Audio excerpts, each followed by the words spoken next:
আসসালামু আলাইকুম, স্বাগতম জানাচ্ছি বিবিসি নিউজ আন্তর্জাতিক সংবাদে। শুরুতেই সংবাদ শিরোনাম, এরপর বিস্তারিত। ৩০ দিনের মধ্যে যুক্তরাষ্ট্রের সঙ্গে যুদ্ধের অবসান চায় ইরান। নেতানিয়াহু নয়, ইসরায়েলের ভাগ্য নির্ধারণ করছেন ট্রাম্প।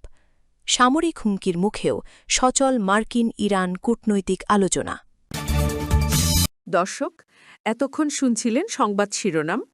এখন বিস্তারিত। আপনি যদি ইসরায়েলের ধ্বংস চান এবং মুসলিমদের পাশে থাকেন, তাহলে ভিডিওতে লাইক করে চ্যানেলটি অবশ্যই সাবস্ক্রাইব করে দিবেন এবং আপনার মূল্যবান মতামত অবশ্যই কমেন্টে লিখে জানিয়ে দিবেন। এখন বিস্তারিত। যুক্তরাষ্ট্রের সঙ্গে চলমান উত্তেজনাপূর্ণ পরিস্থিতির মধ্যেও ৩০ দিনের মধ্যে সমাধানের ইঙ্গিত দিয়েছে ইরান, যা আন্তর্জাতিক মহলে নতুন করে আলোচনার জন্ম দিয়েছে। কূটনীতিক সূত্রগুলো বলছে, ইরান এখন এমন একটি অবস্থানে পৌঁছাতে চায় যেখানে দ্রুত স্থিতিশীলতা ফিরিয়ে আনা সম্ভব হয় এবং অর্থনৈতিক চাপ কিছুটা হলেও কমে আসে। বিশ্লেষকরা মনে করছেন, এই সময়সীমা নির্ধারণের পেছনে রয়েছে বাস্তববাদী কৌশল। একদিকে অভ্যন্তরীণ অর্থনীতি শক্তিশালী করা, অন্যদিকে আন্তর্জাতিক সম্পর্ক স্বাভাবিক করা। গত কয়েক বছরে বিভিন্ন নিষেধাজ্ঞা ও বৈশ্বিক চাপের কারণে ইরানের অর্থনীতি চ্যালেঞ্জের মুখে পড়েছে, যার ফলে সাধারণ মানুষের জীবনযাত্রায় প্রভাব পড়েছে।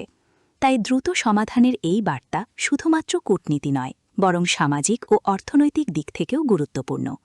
একই সঙ্গে বিভিন্ন আন্তর্জাতিক সংস্থা পরিস্থিতি পর্যবেক্ষণ করছে এবং বলছে, যদি এই আলোচনাগুলো সফল হয় তাহলে তা মধ্যপ্রাচ্যে স্থিতিশীলতা ফিরিয়ে আনতে বড় ভূমিকা রাখতে পারে।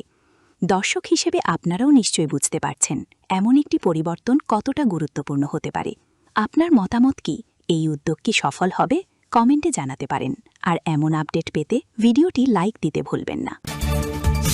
এদিকে সবচেয়ে গুরুত্বপূর্ণ বিষয় হল, সামরিক চাপ বা উত্তেজনার আশঙ্কা থাকা সত্ত্বেও যুক্তরাষ্ট্র ও ইরানের মধ্যে কূটনৈতিক আলোচনা থেমে নেই, বরং বিভিন্ন পর্যায়ে তা চলমান রয়েছে।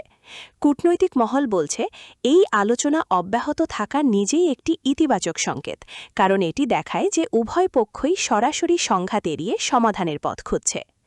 বিশেষজ্ঞরা বলছেন, বর্তমান বিশ্বে যে কোনো বড় ধরনের উত্তেজনা বৈশ্বিক অর্থনীতি, জ্বালানি বাজার এবং সাধারণ মানুষের জীবনে প্রভাব ফেলে। তাই আলোচনার দরজা খোলা রাখা অত্যন্ত গুরুত্বপূর্ণ। এই আলোচনায় বিভিন্ন বিষয় উঠে আসছে: অর্থনৈতিক সহযোগিতা, নিরাপত্তা বিষয়ক বোঝাপড়া এবং আঞ্চলিক স্থিতিশীলতা নিশ্চিত করা। আন্তর্জাতিক পর্যবেক্ষকরা মনে করছেন, যদি এই আলোচনা সফল হয় তাহলে তা শুধু দুই দেশের জন্য নয়, বরং পুরো অঞ্চলের জন্য ইতিবাচক বার্তা বয়ে আনবে।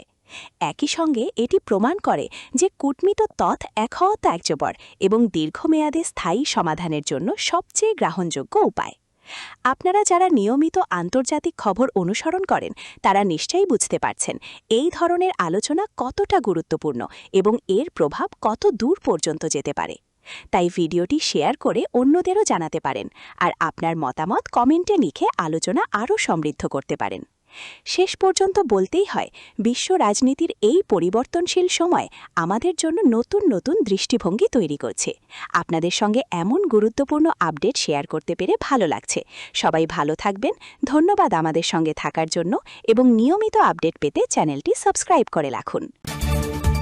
অন্যদিকে ইসরায়েলের সাম্প্রতিক রাজনৈতিক পরিস্থিতি নিয়েও তৈরি হয়েছে নতুন আলোচনা, যেখানে অনেক বিশ্লেষক বলছেন, দেশটির ভবিষ্যৎ নির্ধারণে গুরুত্বপূর্ণ ভূমিকা রাখছেন বাইরের প্রভাবশালী নেতারা। বিশেষ করে যুক্তরাষ্ট্রের সাবেক প্রেসিডেন্ট ডোনাল্ড ট্রাম্পের অবস্থান এখানে বিশেষভাবে আলোচনায় এসেছে। যদিও আনুষ্ঠানিকভাবে ইসরায়েলের সিদ্ধান্ত গ্রহণ প্রক্রিয়া তাদের নিজস্ব নেতৃত্বের হাতেই থাকে, তবে আন্তর্জাতিক সম্পর্কের জটিলতায় বড় শক্তিধর দেশগুলোর মতামত ও অবস্থান অনেক সময় প্রভাব ফেলে। রাজনৈতিক বিশ্লেষকরা বলছেন, বর্তমান বিশ্বে কূটনীতি শুধুমাত্র দেশের ভেতরের বিষয় নয়, বরং বহির্বিশ্বের সঙ্গে সম্পর্কের ওপরও অনেক কিছু নির্ভর করে। এই প্রেক্ষাপটে ট্রাম্পের অতীত নীতিমালা এবং ইসরায়েলের সঙ্গে তার ঘনিষ্ঠ সম্পর্ক নতুন করে আলোচনায় এসেছে। অনেকেই মনে করছেন, ভবিষ্যতে যদি আন্তর্জাতিক রাজনীতিতে তার প্রভাব আবারও বৃদ্ধি পায়, তাহলে সেটি ইসরায়েলের কৌশলগত সিদ্ধান্তেও প্রতিফলিত হতে পারে। তবে বিষয়টি নিয়ে মতভেদও রয়েছে। কেউ বলছেন, এটি কেবল বিশ্লেষকদের দৃষ্টিভঙ্গি, আবার কেউ বলছেন বাস্তবেই এর প্রভাব রয়েছে।